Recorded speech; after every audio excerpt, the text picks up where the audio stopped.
When I was 12 years old, I looked at the hair on the back of my hand and I said, my God, I'm alive. Why didn't someone tell me that I was alive? A month later, a carnival man came along at a carnival down by the lakefront, and he sat in an electric chair. He had a sword full of fire. He saw me in the audience. He pointed his sword at me and touched me on the end of my nose and said, live forever, live forever. Why he said that, I don't know.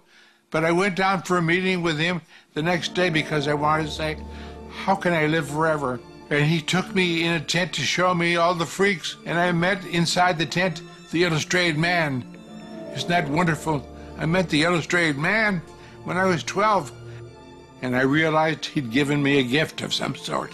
I knew that my life had changed, and I went home, and when I got there, they gave me a toy typewriter. I wrote my first story. I became a writer because that period of a few days, I discovered I was alive. I discovered maybe I could live forever if I became a writer. So I've written every day since that day I arrived in Tucson, Arizona. In the last 75 years, I've never stopped writing. So luckily, I got that first book of fairy tales, The Beauty and the Beast, and my aunt introduced me to Alice in Wonderland and to Charles Dickens' Christmas Carol, and all these things impinged upon me and caused me to vibrate, to fall in love constantly with books. A good library, when you open any book, smells of dust, the dust of time, Egyptian dust, the dust of all the parts of the world that blew in the winds. So therefore, when you lift a book, you can snuff it, and it smells of ancient Egypt and all the loves of the life, all the people that lived in there, all of the beautiful women, all the brave warriors are there, and the scent of these people and the smell of those wondrous lands is how a book smells.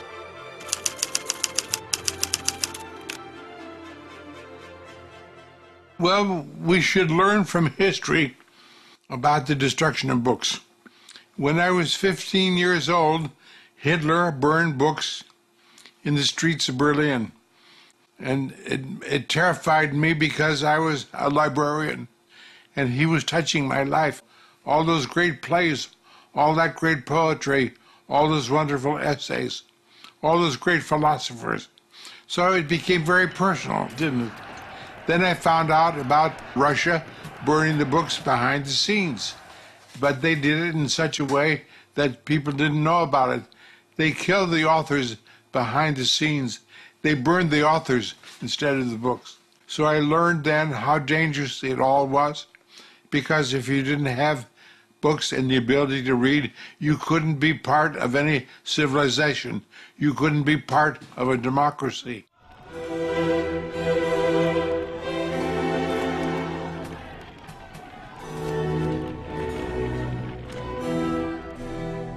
Leaders in various countries are scared of books because books teach things that they don't want to have taught.